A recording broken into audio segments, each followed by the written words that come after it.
নমস্কার বন্ধুরা, welcome to our channel living life.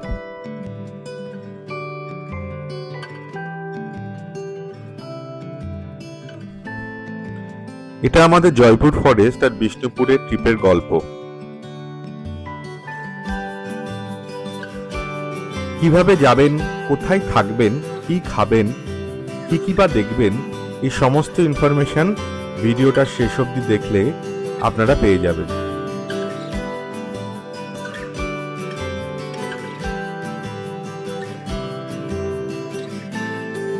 তাই চলুন আমাদের ঘোরার গল্পের সাথে সাথে আমরা বিষ্ণুপুরের ইতিহাস নিয়ে শুরু থেকে শুরু করি।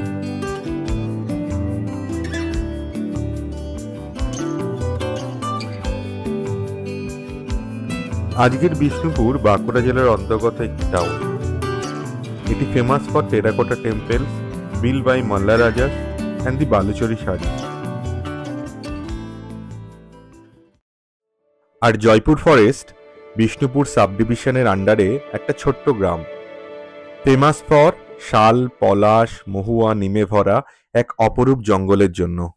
কলকাতা থেকে আরামবাগ হয়ে যখন আপনারা বিষ্ণুপুরের দিকে যাবেন, আপনার এই 10 কিলোমিটার স্ট্রেচের জয়পুর জঙ্গলের মধ্যে দিয়ে যাবেন প্রাকৃতিক সৌন্দর্য উপভোগ করতে করতে।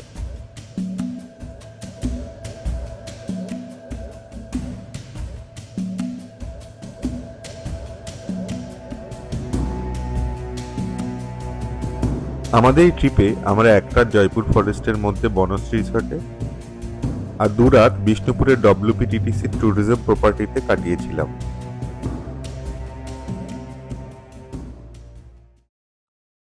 বনশ্রী রিসর্টে পৌঁছে লাগেজ রেখে আমরা বেরিয়ে পড়েছিলাম জয়পুর ফরেস্ট এক্সপ্লোর করতে।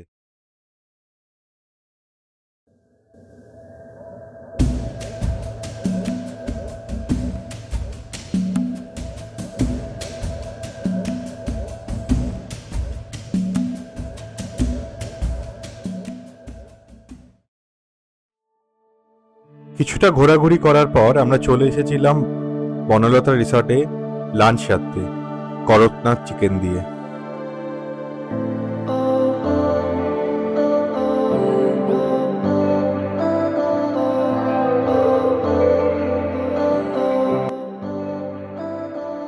বিকেলের মধ্যে বেরিয়ে পড়েছিলাম জয়পুর ফরেস্টের ভেতরে থাকা ইংরেজ আমলে তৈরি অ্যারোড্রোম দেখতে। এই অ্যারোড্রোমে যাওয়ার রাস্তাটা বেশ সুন্দর। লাক ভালো থাকলে আপনারা জঙ্গলের মধ্যে দিয়ে যাওয়ার সময় হরিণ বা অন্য বন্যপ্রাণী দেখতে পাবেন। এই অ্যারোড্রোমে সূর্যাস্ত দেখতে বেশ ভালো লেগেছিল।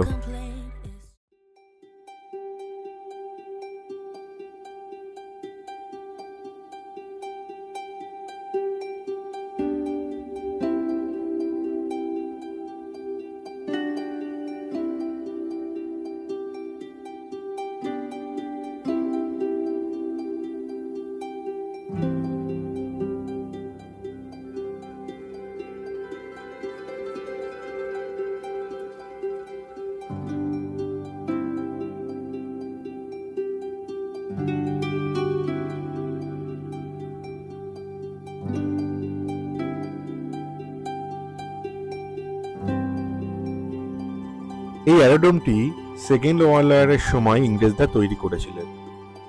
পরে এটি পরিত্যক্ত হয়ে যায়।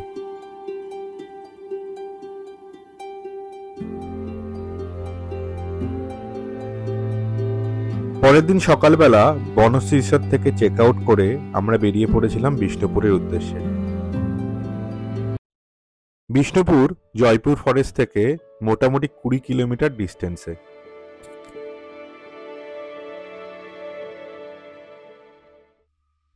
(1997) সালে temple of Bishnupur UNESCO world হেরিটেজের লিস্টে অন্তর্গত হয়েছে।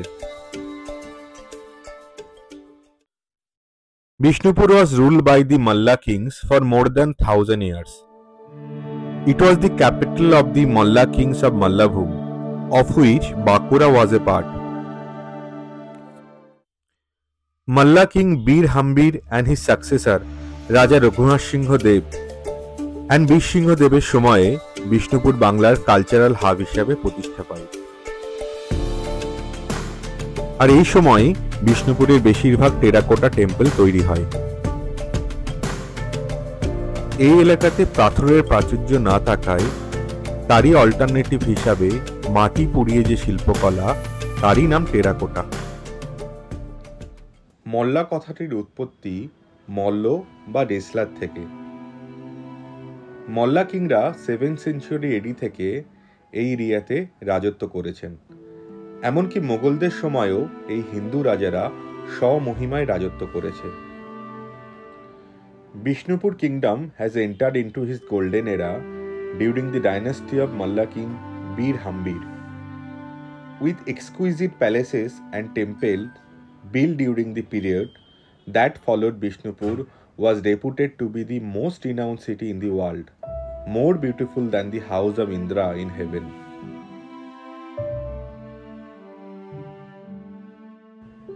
Raghunath Singh Dev built the temples of Shamrai, Jorbangla and Kalachar temple between 1643 to 1656. Bishnupur রাজাদের পৃষ্ঠপোষকতায় বাংলার অনলি ক্লাসিক্যাল ঘরানা বিষ্ণুপুর ঘরানার সৃষ্টি হয়। ধ্রুপদ সিংহার বাহাদুর খা, হু ওয়াজ দি ডিসেন্ডেন্ট অফ তানসেন, অরঙ্গজেবের সাম্রাজ্যকালে তার রাজসভা ছেড়ে বিষ্ণুপুর চলে আসেন।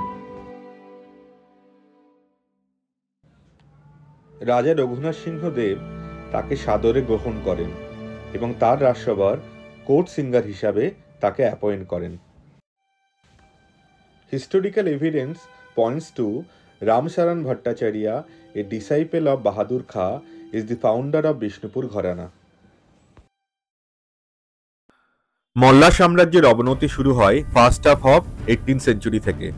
প্রথমে মহারাজা বর্ধমানের আক্রমণ, তারপর ক্রমাগত মারাঠা বর্গী আক্রমণ।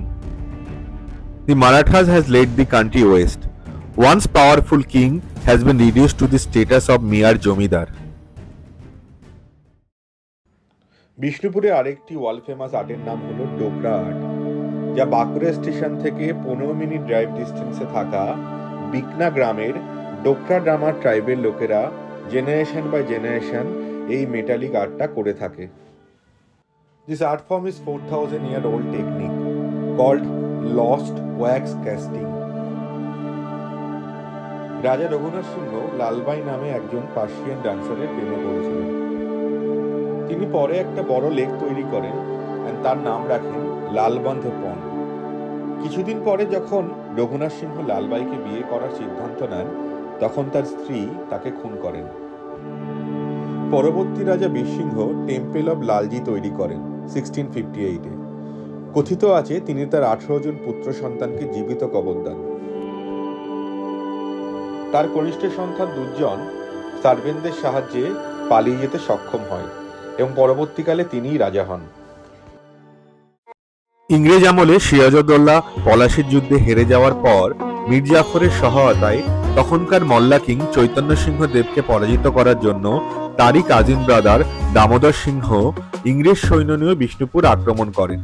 চৈতন্য সিংহ হেরে যান আর মদন গোপালের আইডল নিয়ে কলকাতা পালিয়ে যান।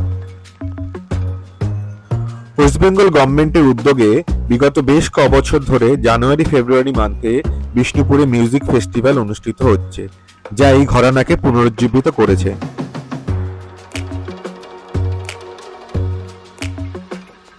এছাড়াও প্রতি বছর ডিসেম্বরের শেষ সপ্তাহে বিষ্ণুপুরে বিষ্ণুপুর মেলা অনুষ্ঠিত হয়, যার কিছুটা ঝলক আপনারা প্রতি উইকেন্ডে জোড়া শনি মন্দিরের প্রাঙ্গণে দেখতে পাবেন। বিষ্ণুপুর শহরের আনাচে কানাচে ইতিহাস যেন কানে কানে কথা বলে। জয়পুর ফরেস্টের শালবনের অপরূপ সৌন্দর্যে ফেলে আসে ইংরেজ আমলের অ্যারোড্রোমে পড়ন্ত বিকেলে সানসেট দেখতে দেখতে, বনলতা রিসর্টের করকনাথের চিকেনে আদিবাসী অনুভূতিতে, কিংবা রাতের অন্ধকারে বনশ্রী রিসর্টের বারান্দায় দাঁড়িয়ে জঙ্গলের নিঃশব্দতার হাতছানিতে। আর এসবের থেকে বেশি পুরনো বিষ্ণুপুরের এনরিচমেন্টকে নতুন বিষ্ণুপুরে আদলে ঢালার বৃথা চেষ্টা করতে করতে আপনাদের ট্রিপটা যে অসাধারণ হবেই তার প্রমাণ রেখে আমি বিদায় নিচ্ছি আজকের মতো। ভালো থাকুন, ঘুরতে থাকুন। ধন্যবাদ।